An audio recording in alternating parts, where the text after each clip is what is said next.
Guess what we doing today? Who's that? Oh, my bad. Hijack. That's what I meant to say. Hijack. That's what I meant to say. Yeah, hijack. I didn't mean to say that other name. That shall not be said at all. Carry on.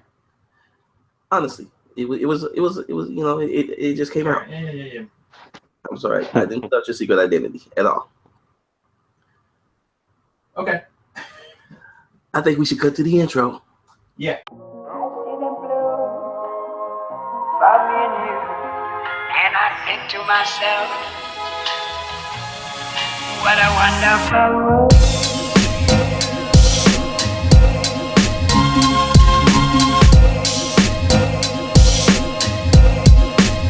Welcome everybody to the Big Fat Podcast. I am DKG72. I'm DJ Hijack. And guess what we got going on today, sir? I'm guessing a guest. You would guess right. Of course. And how many times can we say guess? Make this the guessiest intro ever. Yeah, I saw that already. Oh boy. So back on point. So our guest today is a brother that has run a successful Kickstarter, has set the industry ablaze with his book. It is an interesting book called The Tuskegee Heirs, and he's going to kind of talk to us about that and hang out with us today. So without further ado, Mr. Greg Burnham. How you doing, sir? Peace. I'm good. How are you guys? Man, we are great. So for our few listeners that may not know who you are or what you're doing, why don't you just explain what you got going on? Okay, well, currently right now, the main thing is Tuskegee Heirs comics. It's futuristic sci-fi, takes place about 80 years from now. And you have these five melanated teenagers that are being taught to fly by a fictional descendant of the Tuskegee Airmen. And piloting is actually banned. So they're learning how to fly, but they'll get upgraded to some jets. They kind of turn into robots, and that's where all the craziness ensues. So, yeah, I also have written a couple of children's books. Actually, working on more. So, just trying to be a writer, in my other life. In this crazy world that we exist in, huh? So, oh yeah. When you first launched the Tuskegee Heirs, I saw it as a Kickstarter. How was that campaign, and how did it work for you? Well, it was crazy. So Marcus Williams is my business partner, like great friend, and he's the illustrator of all the beauty that you might see. So we came up with the idea. We kind of had confidence because every time we would post something, it would kind of go viral. So people are like, shut up, take my money. And they're doing all that cool stuff. And so we, got everything together. We launched like in the middle of January. I want to say like on the 14th of January, 2016. We launched it at PM. And we were confident that we could get to 10,000. 10,000 was our goal. We were confident that over 30 days we could get to 10,000, but we had 10,000 in like 8 hours. And by 12 o'clock midnight, we had 10,000. By the end of the weekend, we had 25,000. And so it turned into the craziest. It was fun. It was great fun, but literally the craziest month of my life. Yeah, so we did the Kickstarter. I did it in my name, and every time, if you guys are familiar with Kickstarter, every time you get a pledge, you get the notification on your email. Oh, no. It was just notifications, man. It was crazy. Like, yeah. It was just, and then like a lot of the other stuff, supporting the Kickstarter where people have questions before they want to actually pledge, Mm-hmm. So yeah, we were like on our phones like for 30 days, really. So basically, it became like a job. Oh yeah, it was more than that though, man. Because it's this thing when you're doing this independent stuff and this self-publishing stuff. It just becomes life because it's like, if you don't respond to the people, if you're not, really there for the people, then you could miss out on that support. So it was like just all day, and then we started getting the success, which meant the interviews, the podcast, the articles, and it turned into something else, man. It was beautiful. No, we've sat here over at Big Fat Hero, and we kind of were watching the success of the Tuskegee Heirs, and we were just like, wow, these dudes are hitting it. They're really going hard with it. So it was we admired it, and it was something we were like, okay, the market is really wide open, and just the fact that you guys were putting in that type of work was inspiring. So interesting, I think people think that a Kickstarter is just an automatic, like you just get a windfall of money, and they don't really understand the sheer amount of work that has to go into putting together, maintaining, and then fulfilling. Oh yeah, no doubt. Like just on the front end, like so we were shooting videos, but we were paying out of our pocket, because it was like we saw that immediate success, and so it was like we want to just keep going. So we're shooting like a video or two every week, and Marcus is doing like illustrations every time we hit a stretch goal, and so yeah, it's tons of work on that front end, and then after it becomes tons of work on the back end because now you gotta fulfill. And the thing that we you know how you can say, man, it'll be great if we get this to this amount of money or whatever, but the thing that we couldn't predict was like the demand of like how many conventions invite us out, how many schools, like we do a lot of school visits and library visits in the local Atlanta area. Mm-hmm. So it just turned into a monster. It was great though. Some things, yeah, I feel like we could have done better, but overall it's like the ride that we're on and everything that we're doing, the lives that we seem to be impacting, it makes all the hard work worth it. That's what's up.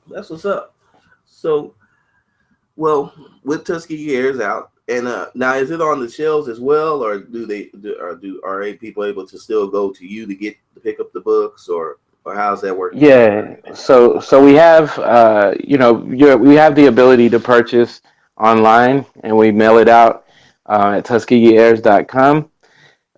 We're self-publishing and self-distributing, so we're in I would say about 30 comic shops in the United States.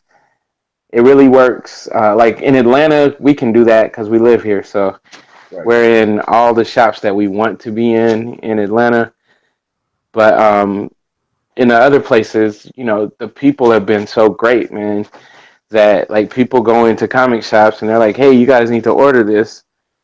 And then, the comic shops end up reaching out to us, and we set up like the wholesale prices and all of that and ship them out to them. So yeah, we're in about 30 shops right now. I anticipate probably doubling that since we just released the second issue. Mm-hmm. So yeah, I would expect to be in more and more shops as we keep going and building. That's got to be an incredible undertaking, the self distribution. Yeah, man, it's 'Cause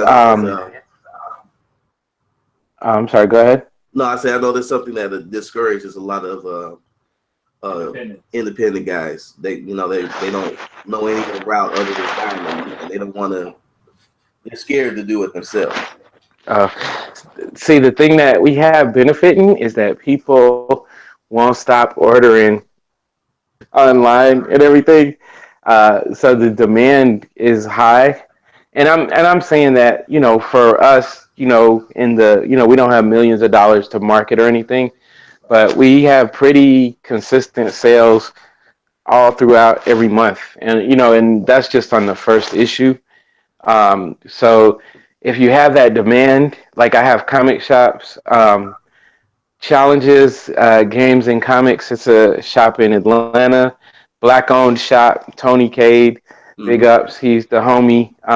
He's already sold like close to 200 books out of his shop.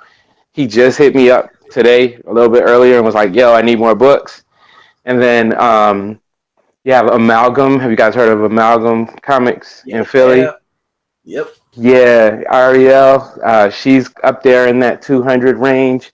So every shop that we put them in, they're selling them out, and they sell them out, rather quickly. So it's like it gives you that encouragement because you're not just wasting your time and hoping. You know that you actually are. It's when you sell wholesale, you don't make like ridiculous amounts of money, but even when we sell wholesale, we're still able to profit a little bit from it. Mm-hmm. Excuse me. Oh, no problem. So it makes it better. Background because I do the children's books as well. Marcus worked on a comic called Hero Cats, which is with Action Lab. Mm-hmm. So we kind of, have learned a lot about the business, which I always tell people, if you want to get into whatever you want to get into, learn the business side of it before you jump. So we kind of know how to make it work. Yeah, it sounds like you're making it work, and it's good to hear guys like Tony, because I know Tony, Mm-hmm. and I know he low key has been supporting and independent creators for years and years and years and God Almighty years.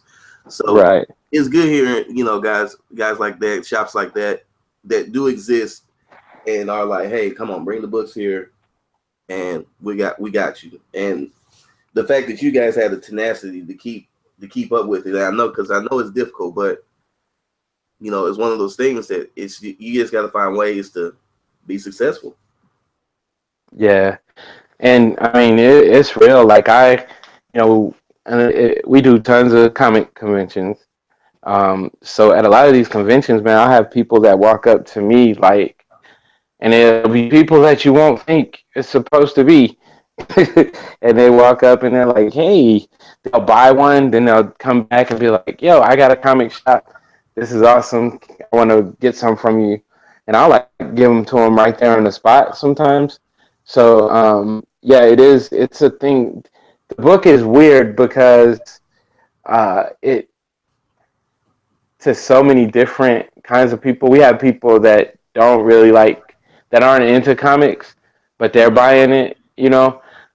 So I think we just, for whatever reason, the book just circulates in different areas. Like the shop we just were at, it's just a bookstore. It's not a comic shop. They only have like 3 comics they're selling in the shop, and like we sell out of everything I put in there: children's books, comics, everything.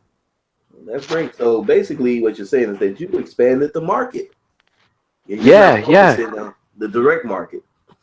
of course. So like that's one of the things, and I'm not anti anything. I love Marvel. I'm okay with DC sometimes, but it's not anti anything. But it is a real thing that the comics that they're putting out, even the ones that they consider to be diverse, uh, I don't know how much they're touching. Like I don't know if they're adding new readers. They might kind of be catering to people of different ethnicities that already read the comics, but how much are they actually engaging and coming up with a style that is fun for somebody that doesn't even care about comics? You know what I mean? So Yeah, so Yeah. I think that yeah, my nephew came across your books, and the first thing he thought was like, "This looks like the things I like." So, and he's not a cool, regular comic reader; he's more of a manga reader.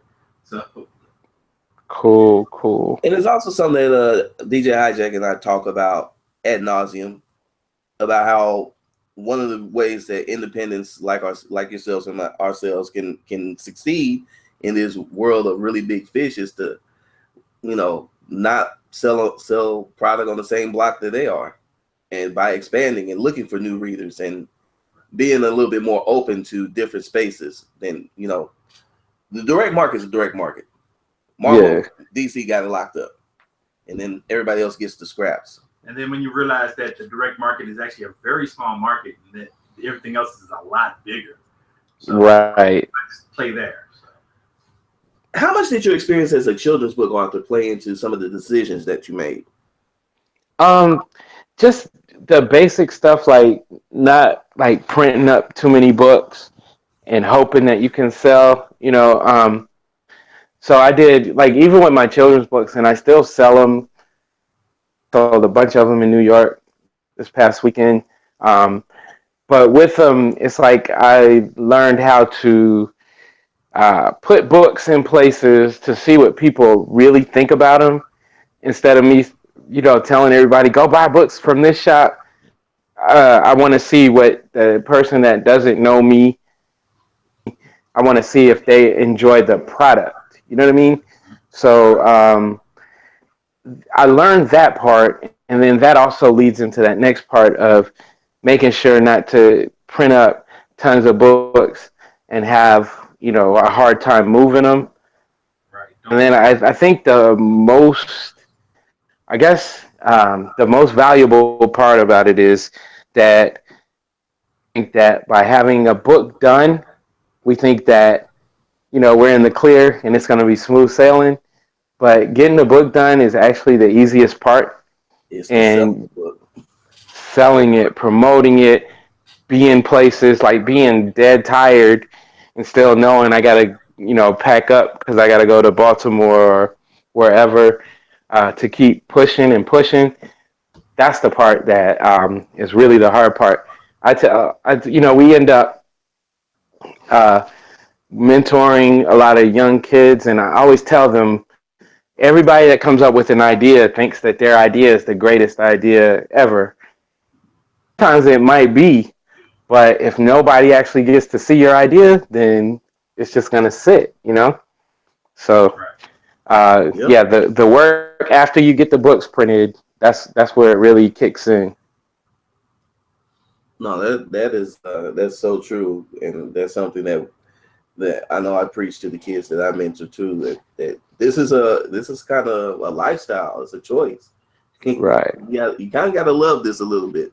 Oh yeah, yeah. So if you can't show love to the hard parts, then this might not be for you. Right. You gotta. It's just like the conventions we've done. I can't even count. I know we've done at least 20, 25 conventions this year so far. Mm-hmm. And, you know, you get to that point where you're repeating yourself over and over again and talking to thousands of people. It doesn't bother me. Yeah, but it's actually cool, man, because it's, you know, like when you see the people that, like I say probably a 10-year-old little girl runs up to the table last week in New York, and she's like, I ordered this book, talking about one of my children's books. I ordered this book online. I got this book. I love this, you know, and I'm like, what? You know, like we hear the craziest stuff. Or like when people that we would not even expect to, you know, like maybe celebrities or people that are like, no, I heard of this. I'm about to get this, you know. It's weird, but all that kind of stuff just makes all the hard work, you know, worth the time. Well, that's what's up, man. That's what's up. So DJ Hijack. Yes, sir. What we got on the agenda for today? While we talking about business and all that good stuff. Well, you know, not a lot was popping since it was the week after a major con, but there was a couple of big. One was that Star Wars trailer hit. Oh yeah, Star Wars hit. And for those, you know, space funny loving types, it was a big deal. You don't sound impressed.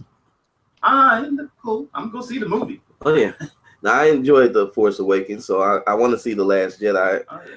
It looks like there's gonna be some great Kylo Ren breakdowns, and you know, oh yeah, that's always interesting. Watch I love when he throws a fit. Yeah.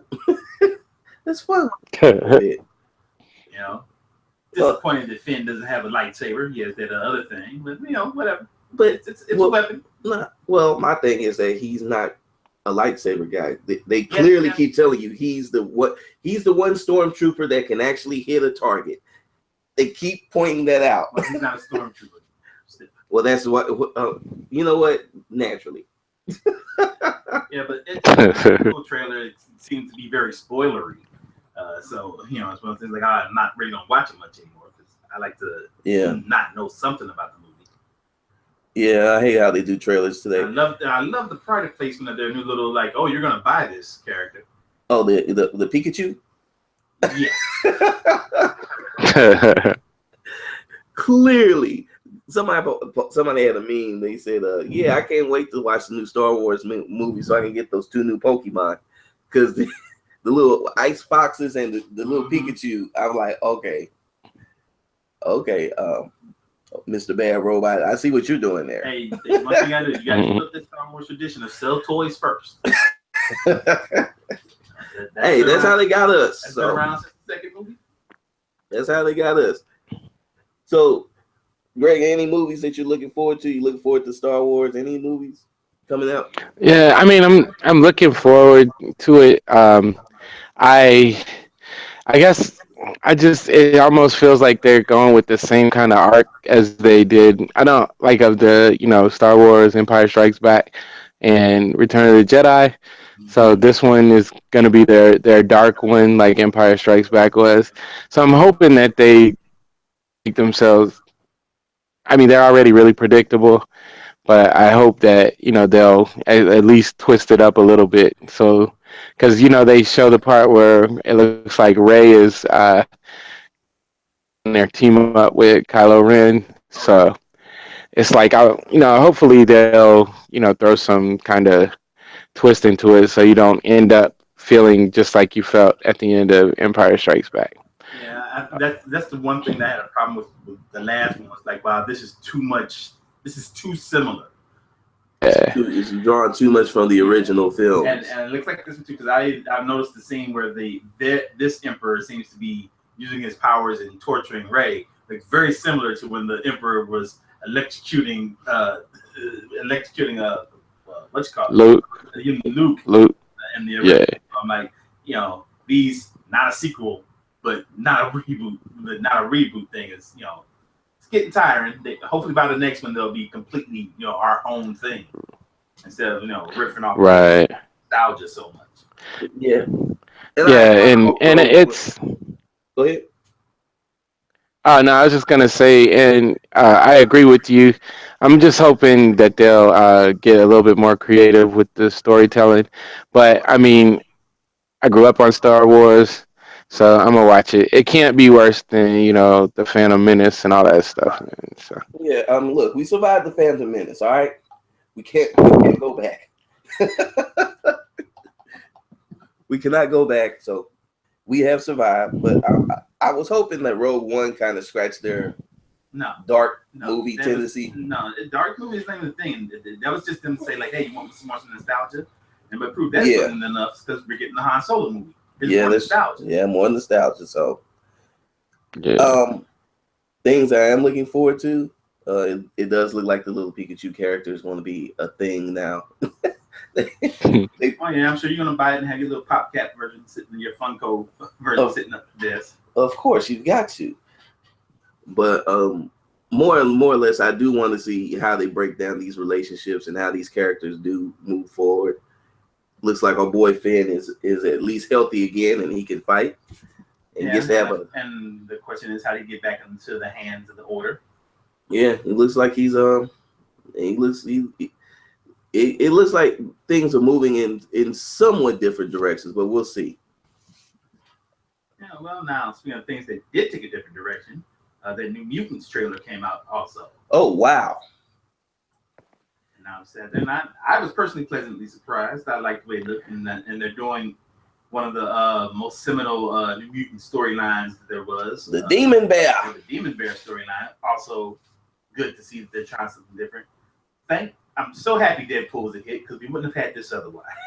You know what? This is all because of Deadpool being a hit. Oh, yeah. Because they weren't going to just keep retreading or just rerunning out.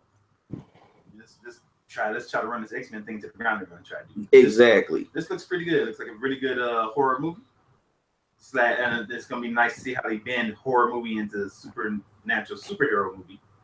How they keep those two even. Because once this is done, where they're going to go next? Because it's not like there was a bunch of scary mutant stories. No, but this was the one, and I actually remember this storyline, and the trippy Wild Bill Sienkiewicz artwork was just like, wow, this is crazy. And it's nice to see that they did mine one of Chris Claremont's other storylines, other than his, the storylines that they've been lambasting for, like recycling, like forever, the Dark Phoenix saga, basically. But that's next, though. So. Well, yeah. So again, this lead, for the X-Men movies, the next movie is a Dark Phoenix. So hopefully, this movie is a good sign for what that movie can be. Yeah. So that one definitely looks like it's going to be looks like a quality teen horror film. So I wonder how many tropes it's going to follow, but it looked pretty hopefully decent. Not many, because it's got the superhero thing to make it not trope. Yeah. So it's definitely got that. So anything else on the horizon that we're looking forward to? Black Panther, man. That's I'm trying to quell my expectations, but yeah, I need to see that movie. They have to feed that to us soon. Yeah, and they've gone real quiet, like they know, like they already know. Yeah, we're gonna save something for you guys. Yeah, I think they went a little too hard at first. They gave us so much too soon. Like, slow it down a bit. Yeah, I was kind of glad they kind of went quiet with it. No spoilers, no clips and all that stuff that they normally inundate us with. Actually, they've done that with Thor Ragnarok for the most part. Well, that's about to come out very soon. Yeah, but they haven't been bombarding us like they normally have. So I don't know if there's a change or anything like that in their approach, especially with us coming up on Black Panther and then Infinity War. Sure. So, and then let's see what we got. Well, we had last week was New York Comic Con, and Greg, you were there. So, how was it? Oh man, it was insane. New York Comic Con. I don't know. It's my favorite. I think it's my favorite convention, but it's just insane. I can only tell you from the vendor standpoint because you don't really get to do a lot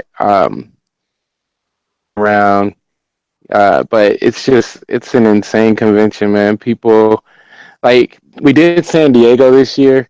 Mm-hmm. No offense to anybody that loves San Diego, but San Diego was all right to me.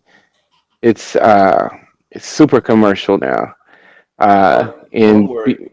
We've done San Diego, and we kind of like, yeah, I'm cool. Oh yeah, New York's my favorite also. So. Yeah.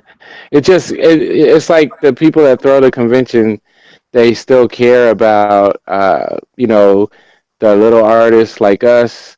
They care about the exhibitors, so they carve a space to where you have a chance to thrive. Whereas in San Diego, everything's in the same room. So the little guys, like from what I saw, a lot of little guys get swallowed up. And I guess the best point I can make is we shared a table with somebody in the exhibitors side of San Diego, and we had Louise Simonson actually came and sat beside us and signed for like a couple of hours. Oh, that's what's up. And yeah, but there wasn't a line. There, like people were walking by. It was almost like people were coming and looking at us before they even say anything to her. And I'm sitting here like, this is the lady that did Apocalypse and Death of Superman, and y'all should be, kissing her ring right now. And it was like, it was just dead. Like I was upset about that. And then I see her in Baltimore, which is way smaller than San Diego, and she got lines, lined up 60 or 70 people deep the whole time she's at the table. You know what I mean? Yeah. So it's Yeah, just that's because those are actual it's comic cons, though. that's why I was thinking maybe San Diego should change their name to Fun Con or something. Yeah, it's San Diego is definitely not Yeah, I would say like San Diego, the Wizard cons, they're pop culture cons. They're not really comic book cons. Right. So that's where you see the biggest difference. And New York, I'd say Repop has been amazing with the way that they're able to balance comics and pop Balance. culture. Yes, sir. Keep them really like, because right after New York for me is C2E2, and that's another Repop convention. I was just gonna say it. I was just gonna say that. C2E2 is another one that's insane. They Reed Pop. I really like the way they run everything. It's typically smooth. We actually got into Emerald City this year, so that's gonna be our first year doing that one. But we're excited. Yeah, I'd love to go because last time we went to Emerald City, it was before Repop purchased them. I don't know what the difference is because it's also a very comic-y con already. Yeah. With Repop, And I don't know how good it is and how much better. Yeah, that's like everything that I'm hearing is that it's exactly that. Like the people love comics, and some like I'm on this thing, man. I feel like the people end up making the conventions for me, and like so I love like Awesome Con. I don't know if you guys have done that one yet, in DC. no, I haven't. I love that convention. It's another one. People in the Baltimore, DC, Virginia area, they like are really, really into books and reading and comics, and so they'll make it. The people end up making it a good convention.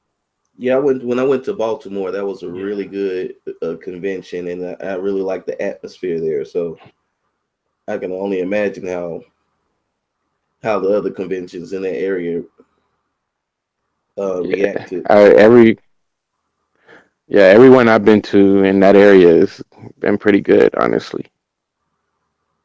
Yeah, and that's the thing. I think it is about time that sometimes some of these conventions they're no longer Comic Cons, and they need to go ahead and kind of make that delineation that they're not really about. Right, because a lot of the problems that I hear are from vendors who they themselves don't realize that you just went to a con. It's not a Comic Con. So you're gonna have a hard time. Right. The convention does be like, look, we're more about celebrities, so you might not sell a lot here. Right. You wouldn't waste your time, and Right. Right. And and then the other thing though, so like I look at layouts, the way that it's laid out, like I said, you have everybody in the same room. So I'm not stupid enough to think that I should be, like competing, going tit for tat with Marvel, or The Walking Dead. It's just that there are ways that you can still like kind of encourage traffic to these areas. Yeah. And to me, it's like they don't really work on that. Like where we were at, and we still did well in San Diego. Don't get me wrong, but where we were at, it was like we're in that convention for like 5-6 hours, and they never would even come our way. Yeah. That back wall? That back area? No, we were in the exhibitor side, but it was just narrow walkway, and it's almost like they got these main highways, and the majority of people just stay on those highways. Yeah. Yeah, and if you're not on that main walk, it's hard to get anybody to come through any other way. Right. Yeah, like I know the San Diego layout. You want to be if you're not near the concession stand to the bathroom, you're not going to get as much, traffic. Definitely. So those are things that they could work on, because you do want to. I guess, in my opinion, you still should try to give, like come up, startups and people that are just kind of getting into it. You should still be trying to give them exposure. Because, like I said, we were with the exhibitor side, and it was like not really done well, and so it's basically like you paying money and hoping that you're going to get traffic. They should at least set it up to where you can get some views. Right. They took your cash. They should at least be trying to do something.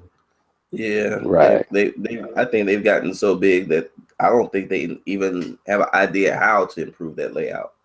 I know Right. there's I've ways heard. to use. It's not just that. Having talked to people there, that they're because that's the only convention they really do. Like there's WonderCon also. WonderCon's a little bit better, but because they're not in the convention business, they're in the San Diego Comic Con business. They don't have the expertise. Like ReedPop does conventions, and so and you really see the difference that even if you've been to PAX or some of their other shows, you'll notice that those shows run like clockwork too, and they do great.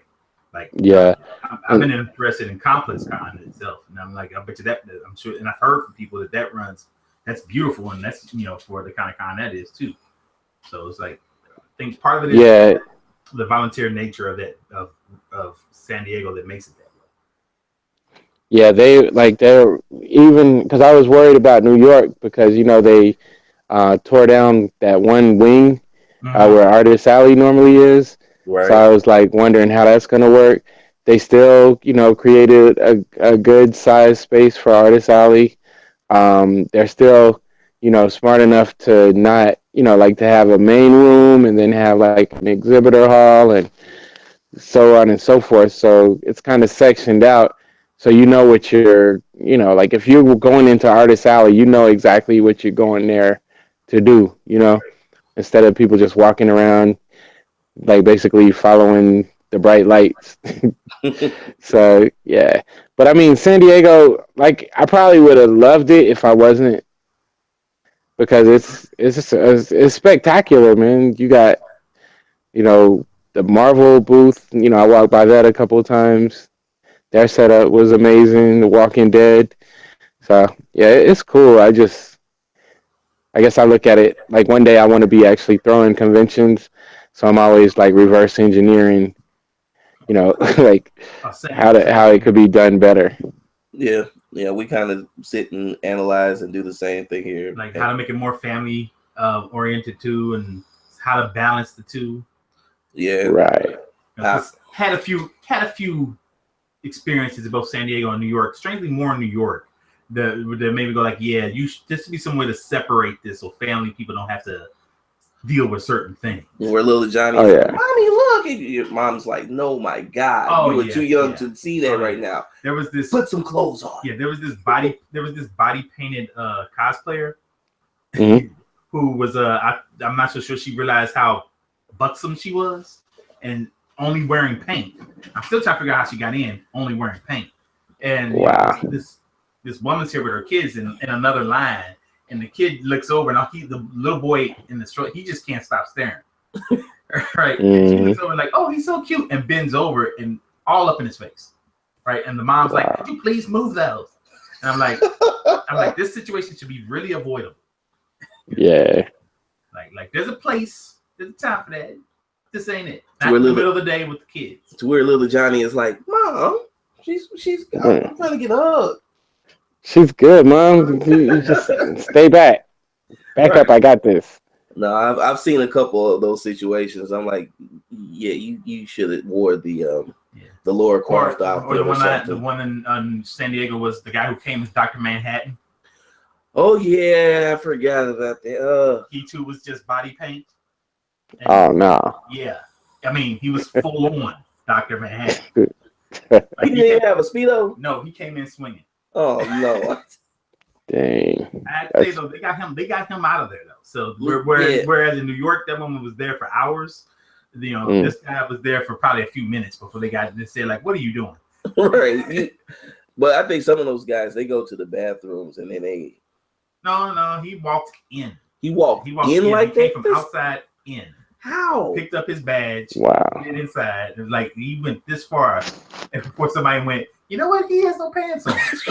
Right. It's like that's because of the level of people that you have to go through to get into San Diego. That's why I was like, how did he get in? He had to have pants on when he walked in. He did not. We were standing right there. Oh wow. That's insane. Yeah, it was interesting. Yeah, that's one way of putting it. But that's the stuff that also makes it a funny venue. It's a story you can tell. Yeah. Oh yeah. It's stories like that. But yeah, it's a lot of things. I think one convention series that I would definitely love to improve is the Wizard series, Wizard Worlds. Although I don't know where they even stand right now. To be honest. I have not done any. I've had a bunch of people say don't do any. So I haven't done the Wizard World circuit yet.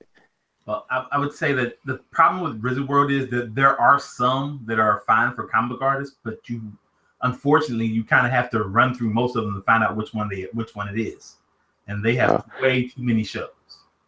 Yeah, and so like with us, we don't really care. Like I feel like we'll do okay most places that you put us up. Mm-hmm. Like I've heard things, and this is just what I heard, but about how they treat the vendors and how they treat people and stuff. Like those were the negative connotations that I've heard. I've heard that too, but I've had the opposite. Word. I haven't had any bad experience with the staff. They try their best to do good by you. Most of that usually comes from people who have built up an expectation and they throw it on them. Now, the biggest problem with Wizard, though, I don't think their staff is supported as well as they need to be. Not only that, but they're very last minute. Like one show, we didn't get our information about how to do anything the week of the show. Until the week of the show. That was St. Louis. Oh my God, that was the worst. Because the worst part about it was the show was full, but because they didn't send out the information to the vendors, any of the vendors, until the Monday before the show was supposed to start, a lot of vendors had tossed their hands up, thought they had canceled the show, and had already rebooked and went to other shows. Wow. Yeah. So I would say they can be definitely disorganized, but they're not. But there's no. I've never encountered anybody of them treating you badly purposefully. No, I will say this in their defense, they do have their staff is super polite and super. They try. I just don't feel. One example, the disorganization. They're just not supported the way they really need to be, and I think that's something that should change, and I think that would change a lot of people's. Well, some people's interactions. Some people need competition. That's the thing. They're also playing a different game than the other cons, where so they don't really have competition in the area. Like it doesn't hurt them for their vendors to not do well. Right. They're filled with celebrities who do well. Right. Well, there's always the mighty cons. Yeah. And all the other stuff. So we never know. The mighty cons. You never know. They might bubble up and take over. So we. Oh no, go ahead. No, go ahead. I was just gonna mention the Black Comics Fest in Harlem. Is my other favorite. So out of this year, have you guys heard of that one? Hello. Yeah, I can hear you. Yeah. Okay. Have you guys heard of the Black Comic Fest in Harlem? Yeah, I have heard of it. I have not attended it though. Yeah, that one. Like we sold up until just last week. That convention was a 2-day convention, and we sold more comics there than anywhere else until we got to New York, to New York Comic Con. Like, it's crazy. It's like Black comic maker heaven. Yeah, so that was another great one. We do the big ones, we do the small ones. Just constantly trying to help to get the word out and get more. So, as somebody that's currently working the circuit and actively promoting, what kind of advice would you give to independent creators that are looking at this and trying to figure out how do I carve my niche in this industry? I guess first thing is try to come up with something as unique as possible. There's a million superhero comics now, So I would definitely say come up with something that is authentic but unique.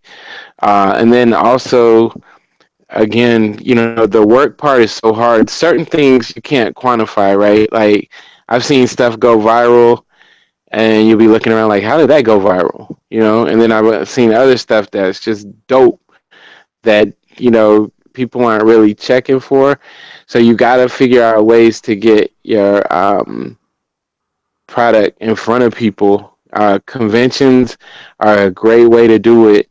When you go to the conventions, and this is one of the things that I see a lot of, you get to the convention, you see a bunch of creators like in Artist Alley, and everybody got their heads down and they're, like drawing or doing whatever. But the one thing they're not doing is really acknowledging and engaging the people. Mm-hmm. I'll tell you, I'm sure you guys know Larry Stroman. Oh yeah. Um, I got to chat with him at C2E2 this year, and he gave, whenever I'm sitting around these guys, I'm just soaking up information from them. And one of the things he said, which is kind of funny because it's kind of what we're doing, he said that anytime anybody asks him to come to a convention, if he has the time, he goes. And he said he talks with the people, and he hangs with the people, and you end up making these. I don't call them fans because I don't think I'm anybody special, but we call them friends, right? Mm-hmm. Mm-hmm. And so these people will come to a show if it's in a certain radius that they can get to. They'll come to a show just to see you. They'll, like, if you sell anything, they buy it, but it's because you're being genuine and authentic, you know what I'm saying? And they like the work that you do. So when I see a lot of creators that don't want to travel, they don't want to go outside of their comfort zone. um and you got to get out there. You got to shoot your shot and see, be honest with yourself and make sure that you understand, like, you can tell if people are really supporting what you do, if they really like what you do. And those people, if get out there and mix it up with them, people will actually start rolling for you. Like, we just did a book signing in Atlanta. A dude that bought a book 2 weeks ago at a convention, he came up there, just to chat, hang out. He ended up buying like a poster or whatever. It's cool, but it's like these people become like friends and they ride for you. And so you really got to get out, man. If you're like just thinking that you can post stuff online and hope that makes it, then it could be harder for you because, like I said, I don't know what the exact formula is to go viral these days. Right. Yeah, it's like it's kind of hit or miss. Something might hit for a day or something, and then you might post up your what you think is your greatest work ever, and then nothing. Right. So, Right. Rhyme or reason to virality. It just happens. but what I Right. think is that if you do have a product, and I think this is the thing we want, what I always stress to the young creators, whatever you do, have something finished and have something you can hand to somebody, because that, and then be willing to talk about it. So we hand Right. something, and then they're looking at it, and then they can say, "Oh man, this looks cool. What is this about?" And they just start asking, and then they become the person that you hate in the movie theater that asks questions throughout the whole movie. But Uh, as a creator, you got to answer the questions. So it's you like, got to answer. Right. You have to be accessible, and you really have to. It's like that genuine thing. Like, I personally, I don't like it when I feel like somebody is going out of their way to try to sell me something. So there's you kind of feel people out, but yeah, man, you gotta get out and you gotta get your product in front of people and be willing to listen and be humble because you know people think that me and Marcus just came you know out of the sky and dropped this project. We've been working together for 17 years, man. yep, Mhm. And And we've had ups and downs, and with some of the other projects that we've done. But the thing is, we threw everything out and we decided we got to learn the business part first. So, like, I'm also a basketball coach, and I'm always teaching the kids, like, I don't care if you're 17 and you're getting ready to go to the NBA, or if you're 5, you got to learn the basics of this game. And it's the same thing with the comics. So you can not have the greatest product in the world, but if you know how to manage and handle the business side of it, you still can make a living off of it. And if you end up coming up with, like a great idea and you execute it correctly, it can change your whole life, Yeah, no, So definitely. It's literally about taking the time to have the strategy and understanding the business side of things that right. that I think really makes it work. But let's see. So Mr. Burnham, we'll hmm go ahead and wrap this show up. We really enjoyed having you on today. And Thank you guys for having me. hey, no problem. Is there any social media or any way that people can get a hold of you? And also, how can, once again, let's repeat how people can get a hold of Tuskegee Heirs, as well as some of your other products. Easiest right now, Tuskegee Heirs. You can just go to the website. That's Tuskegee, TUSKEGEHEIRS.com. And you can get the comics. We got shirts, posters, all that good stuff. As far as my children's books, I have 2 right now. They're on Amazon. One is called Broken Glass, and the other one is called Grandpa's Shoes. Easy search, just put those titles in and put my name, and it'll come right up. So, yeah. And then social media, I'm on Instagram, Greg_Burnham, that's BURNHAM 7. Facebook is just Greg Burnham. Twitter, which I suck at, so if you want to go there, you can. But Twitter is Greg Burnham Book with no SBOOK at the end. Okay. And then we have the Tuskegee Heirs on all 3: Instagram, Facebook, Twitter.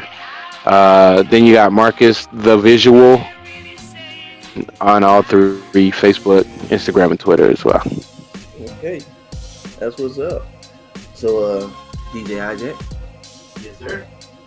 what about your social media, all that good stuff? Well, you can catch me at DJ Hijack on all the social media, the Twitters, the Instagrams, and the Facebooks. Mm-hmm. So if you want to check out the nice music and the tunage that I be selecting and sharing with the public, we got playlist. Just search for #Hijack Radio on social media. All right. And as for me, of course, I'm at DKG72 on Twitter, Instagram, and Snapchat. David Gordon 72. That's the Facebook fan page. That Kwame Hightower Facebook fan page. And all right, gentlemen. Well, it's been fun. Don't forget the Big Fat Hero. Oh yes, and yeah. So yes, sir. Please hit us up, Big Fat Hero on YouTube, Big Fat Hero on Facebook, Big Fat Hero on Instagram. So now, gentlemen, I think we'll go ahead and call this a day. So Greg Burnham, DJ Hijack. This has been the Big Fat Podcast, and we're out. Peace. All right. Peace.